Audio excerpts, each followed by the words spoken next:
کہ جمعے کے روز غسل واجب ہے تقریباً علی کل محتلم، یہ حضور کے الفاظ یہ ہیں، غسل الجمعہ واجب علی کل محتلم، جو بھی بالغ ہو چکا ہے مرد، عورت پر تو ظاہر بات ہے کہ جمعہ فرض ہے ہی نہیں، جیسا کہ میں عرض کر چکا ہوں، اس کے لیے جمعے کا غسل واجب ہے۔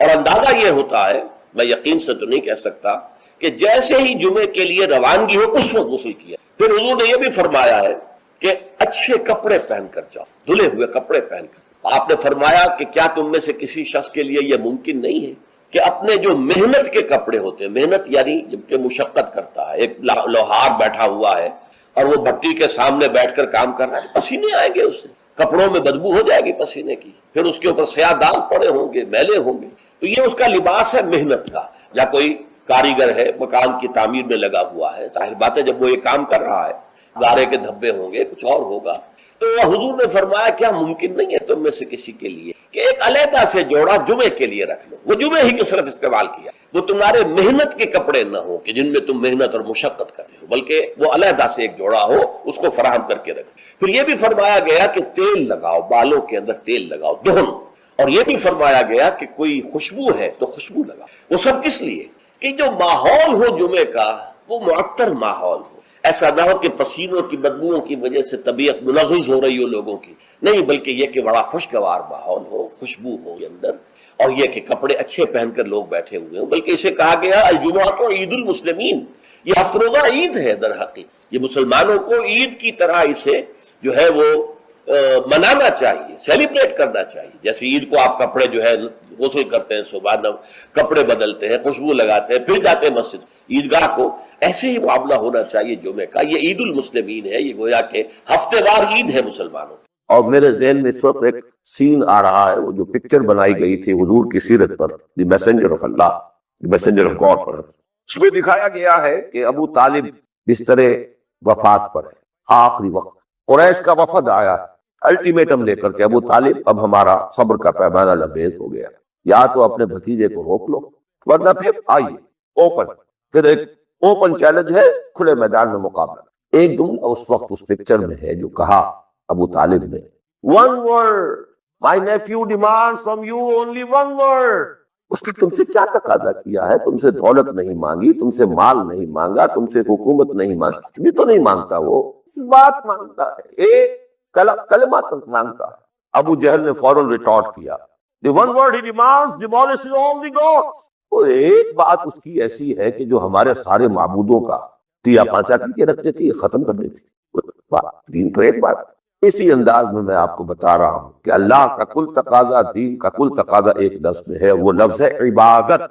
تمام انبیاء کی دعوت آپ قرآن مجید میں مختلف مکی صورتوں میں پڑھیں گے، ان اعبدوا اللہ ما لکم من الہ غیرہ، اللہ کی عبادت کرو، تمہارا اس کے سوا کوئی الہ، کوئی معبود۔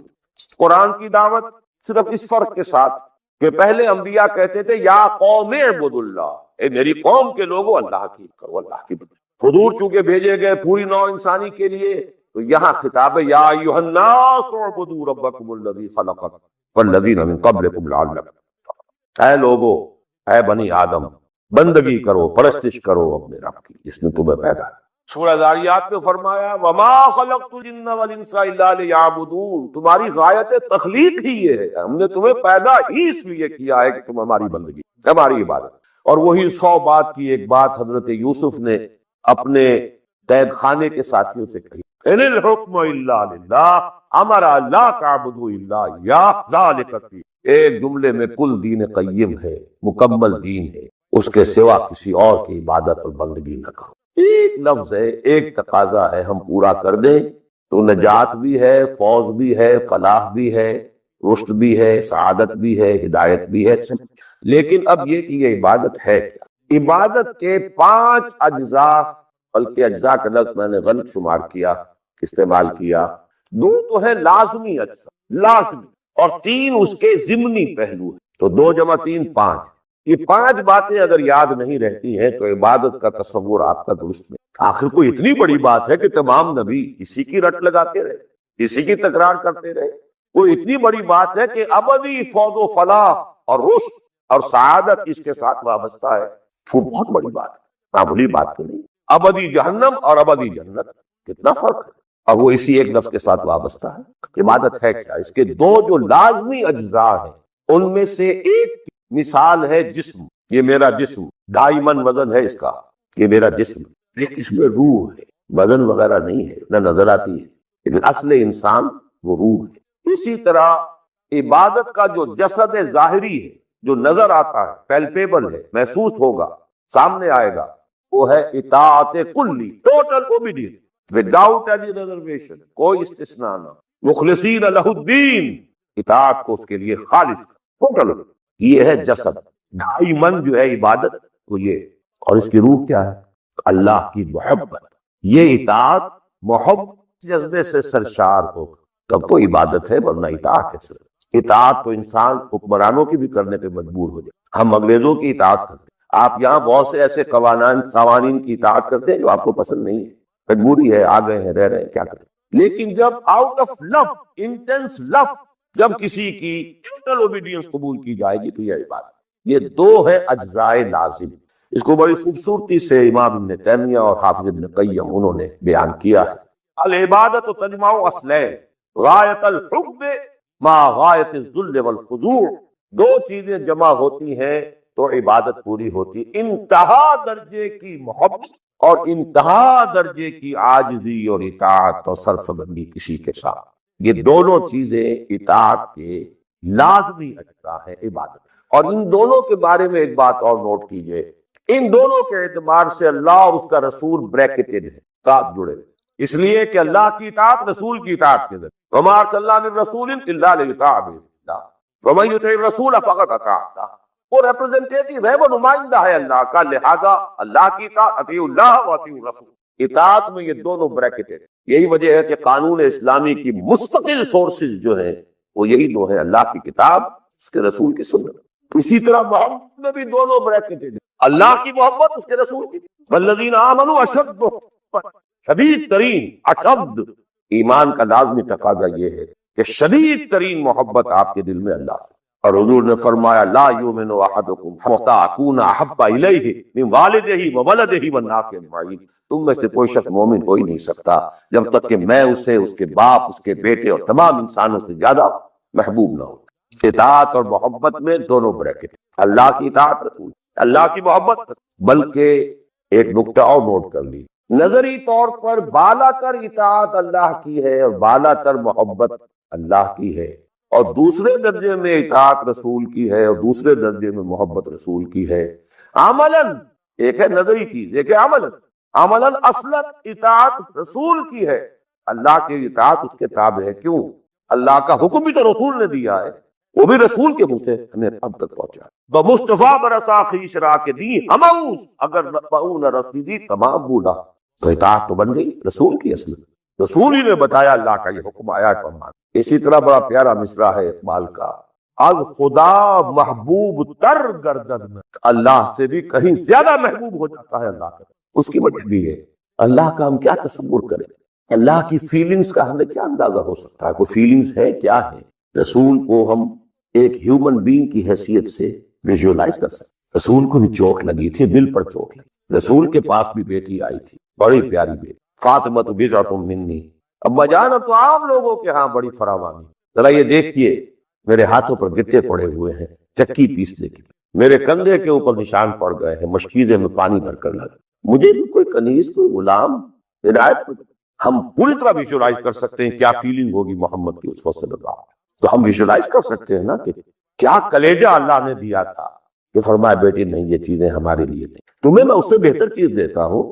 33 مرتبہ سبحان اللہ، 33 مرتبہ الحمدللہ، 33 مرتبہ اللہ اکبر، نماز کے بعد کہہ لیا، یہ کہیں زیادہ بڑی قیمتی۔ ہم محسوس کر سکتے ہیں کہ رسول کے دل پر کیا بیتی تھی جب حضرت حمزہ کی آزا بریدہ لاش سامنے آئی ہے کہ ناک کٹی ہوئی ہے، کان کٹے ہوئے، پیٹ چاک ہے، کلیجہ باہر نکلا ہوا، اسے چبایا، کیا پہاڑ جیسا دل اللہ نے، کیسے جبر کیا ہے، کیسے صبر کیا ہے۔ اگرچہ ایک وقت میں آ کر بات ظاہر ہو گئی، جب مدینے میں واپس پہنچے ہیں اور انصار کے گھروں سے عورتوں کے بین کرنے کی، ماتم کرنے کی آوازیں آئیں تو الفاظ نکل گئے، اما حمزہ تو فلا بواکی لہو، ہائے حمزہ کے لیے تو کوئی رونے والی بھی نہیں، حمزہ مہاجر ہے، یہاں حمزہ کا کون رشتہ دار، کون عورتیں رشتہ دار جو اس کا ماتم کریں۔ ہاں مکے میں ہوتا حمزہ، عبد المطلب کا بیٹا اور یہ حادثہ ہوا ہوتا تو پورے مکے میں کوہرام ہوتا. ان سے فیلنگز. اس لیے اب خدا محبوب تر. بہرحال یہ دو چیزیں میں نہیں چاہتا کہ بات زیادہ دور نکلے. کلیئر کٹ ہمیں آگے چلنا ہے.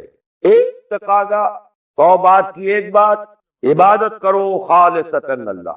عبادت کے دو اجزاء لازم: اطاعت کلی، absolute obedience, total obedience, without any reservation, without any exception. کوئی استثناءات نہ.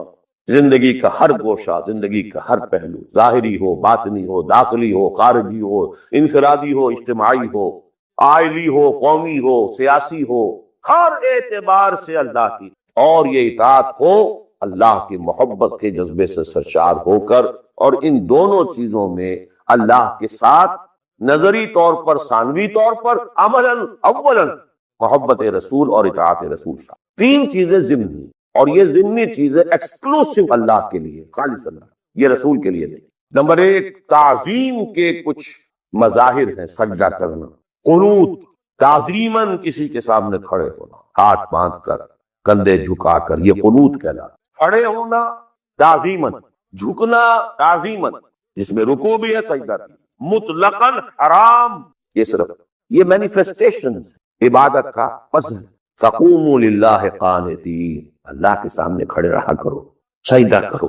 یہ اللہ کے سوا کسی. نمبر دو، دعا. صرف نہ کسی نبی سے، نہ کسی رسول سے، نہ کسی فرشتے سے، نہ کسی اولیاء اللہ سے، نہ کسی بزرگ شخصیت سے، کسی سے. لا تدعو مع اللہ. اب اس میں کئی الفاظ نوٹ کر لیجئے: استدعاء، استغاثہ، استمداد، استعانت، وہی مدد ہے. استنصار. ہاں، مادی قوانین کے تحت فزیکل ورلڈ میں ہم مدد مانگ سکتے ہیں. ذرا مجھے ایک گلاس پانی لا دیجیے، مجھے ذرا یہ کر دیجیے، معلوم ہے پانی ہے، یہ جائے گا لے آئے گا. لیکن بالغیب مدد کسی سے مانگنا، استغاثہ کسی سے کرنا، استعانت کسی سے کرنا حرام ہے. عبادت کو زیرو سے ضرب دے کر زیرو کر دے. نمبر تین، اخلاص و احتساب. صرف جو نیک کام کرے صرف اس کی خوشنودی. یہاں تک کہ حضور کے سامنے ایک صحابی ایسے ہی محاورے میں رواں روی میں کہہ بیٹھے: ما شاء اللہ و ما شئت، جو آپ چاہیں اور اللہ چاہے. فوراً ڈانٹ دیا: اجعلتنی للہ ندًا، تم نے مجھے اللہ کا مد مقابل بنا دیا. مشیت صرف اس کی. وما تشاءون الا ان یشاء اللہ. کوئی نیک کام سوائے اس کی رضا جوئی کے لیے اگر کسی اور کے لیے کیا گیا، ریا ہے، سمعہ ہے، دکھاوے کے لیے ہے، شہرت کے لیے ہے، دنیا کمانے کے لیے ہے، لیڈری چمکانے کے لیے ہے، اقتدار حاصل کرنے کے لیے ہے، کوئی بھی اور مقصد اگر شامل ہوا، زیرو سے ضرب کھا کر پوری عبادت زیرو ہو جائے. احتساب، پڑھنے کی توقع صرف. یہ لفظ آپ خاص طور پر سنتے رہے ہوں گے ان دنوں بہت. من صام رمضان ایمانا واحتسابا غفر له ما تقدم من ذنبه ومن قام رمضان ایمانا واحتسابا غفر له ما تقدم من ذنبه ومن قام ليلة القدر ایمانا واحتسابا. ایمان کے ساتھ احتساب کیوں آ رہا ہے؟ اس کا اجر و ثواب سوائے اللہ سے اور کسی سے تمام. یہ پانچ چیزیں ہیں.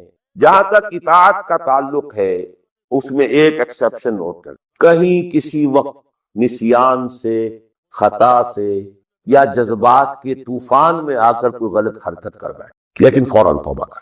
یہ مستثنا ہے. میں نے 3 الفاظ کہے. خطا، آپ نہیں سمجھتے تھے کہ جو میں کرنے چلا ہوں یہ ڈس اوبیڈینس ہے، آپ کو پتہ ہی نہیں تھا، خطا ہو گئی. نسیان، بھول گئے. ایک وقت ایسا ہے کہ آدمی کے اوپر غفلت کا ایک پردہ پڑ جاتا. حضور خود فرماتے: انہ لیغان علی قلبی وانی لاستغفر اللہ فی کل یوم 70 مرہ. میرے دل پر بھی کبھی کبھی حجاب سے آ جاتا ہے، میں روزانہ 70 مرتبہ استغفار کرتا. تو ہم اپنے حجابات پر حضور کے حجاب کو قیاس نہیں کر سکتے کہ نسبت خاک رہا عالم پاک، وہ کوئی اور شے ہے، یہ کوئی اور شے ہے. لیکن یہ کہ ہمارا پردہ تو پڑتا ہے، اس میں کوئی غلط حرکت سرزد ہو گئی. یا نمبر 3، جذبات کا کوئی ہیجان تھا جس نے کہ اوور پاور کر دیا، انسان کی قوت ارادی کو معطل کر دیا، کوئی غلط حرکت سرزد. لیکن پھر توبہ فوراً. انما التوبۃ علی اللہ للذین یعملون السوء بجہالۃ ثم یتوبون من قریب. جیسے ہی طوفان گزرا فوراً یہ مجھ سے کیا؟ لا الہ الا انت سبحانک انی کنت من الظالمین. ربنا ظلمنا انفسنا وان لم تغفر لنا وترحمنا لنکونن من الخاسرین وان لم تغفر لی وترحمنی لاکونن من الخاسرین. یہ دعا ہے، گر گرا کر اللہ معاف کر. It will be written off, it will be expunged, محو کر دیا. یکفر عنہ سیئاتہ، اس کے معنی یہی۔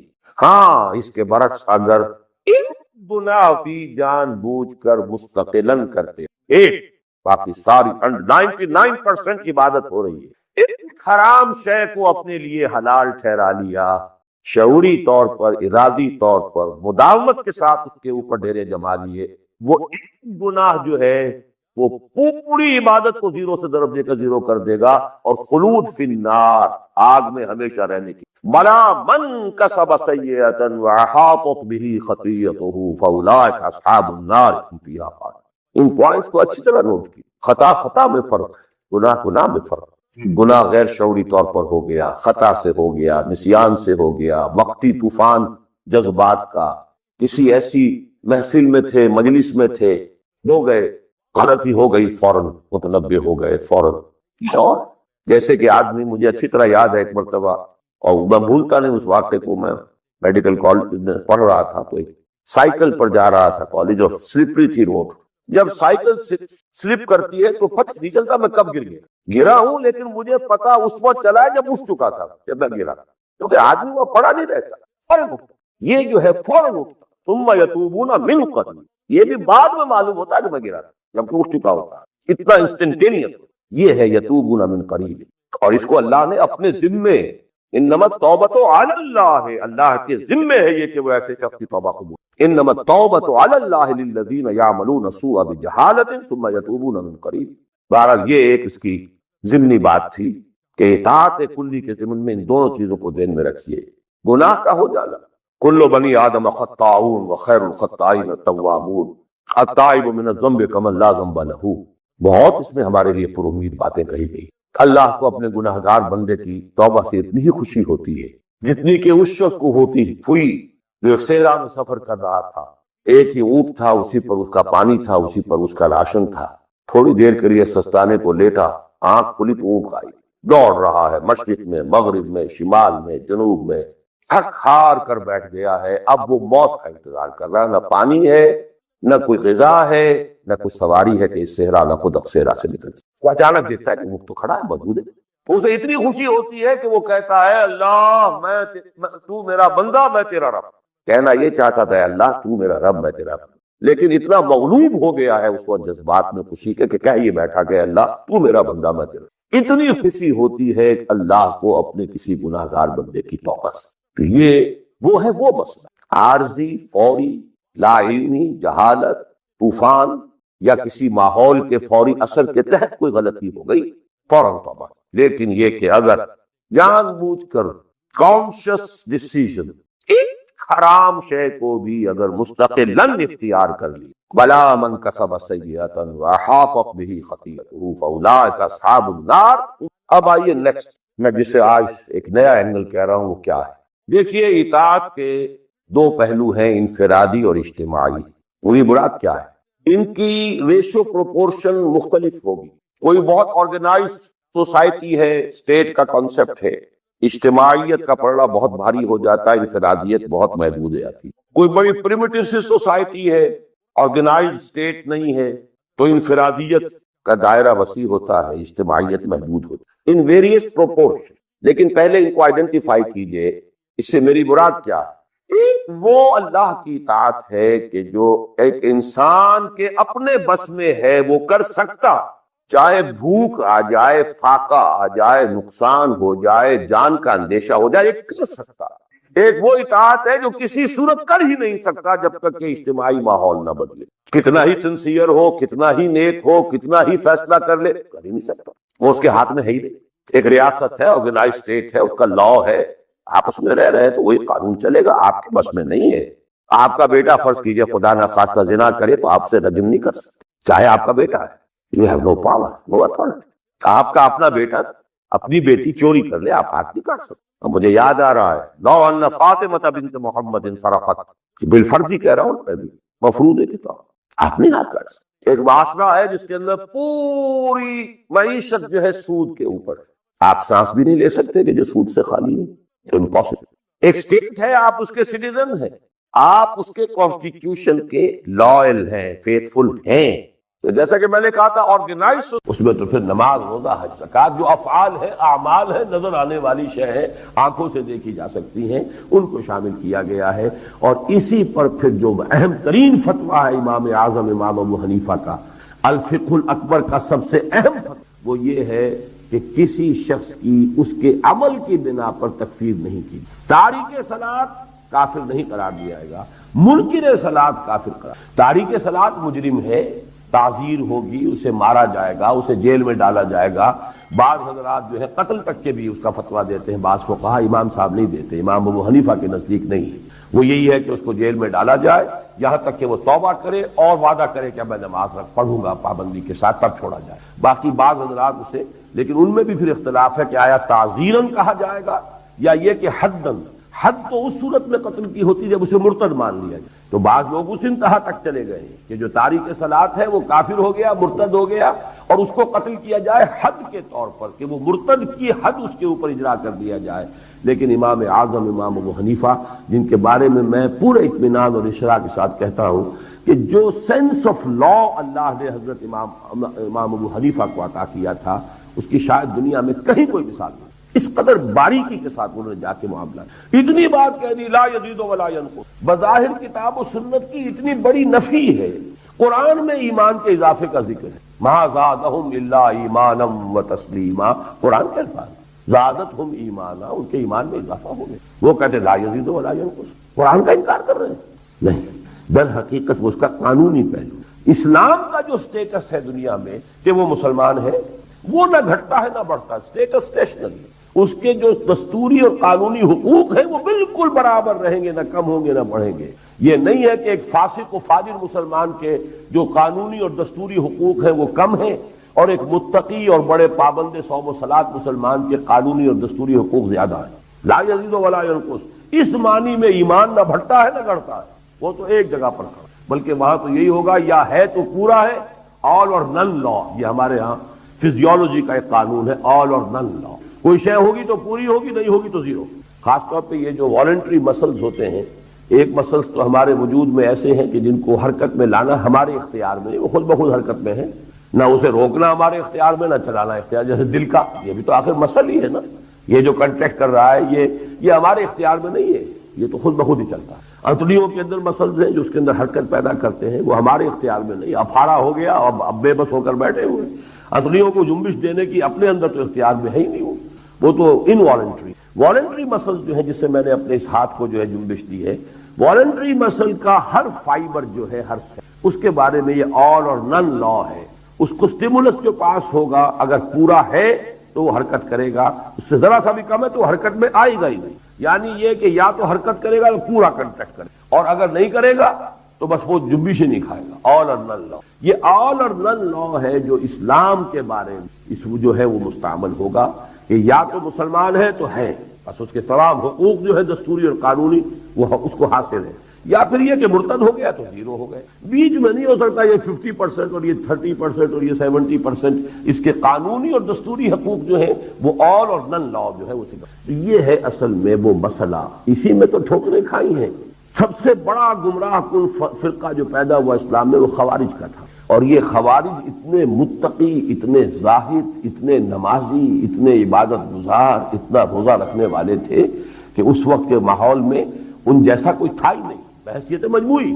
لیکن غلطی اسی میں ہوئی کہ ان حدیثوں پر جس کو کہ میں نے آپ سے کہا ہے، جس کی چند مثالیں دی تھیں، جن میں یہ آ گیا کہ جس شخص نے شراب پی، لا یشرب الخمر حین یشرب وہو مومن، جس شخص نے شراب پی ہے وہ مومن نہیں رہا، مومن نہیں رہا تو کافر ہو گیا، کافر ہو گیا تو مرتد ہو گیا، مرتد ہو گیا تو قتل کرو، اس کا مال بھی تمہارا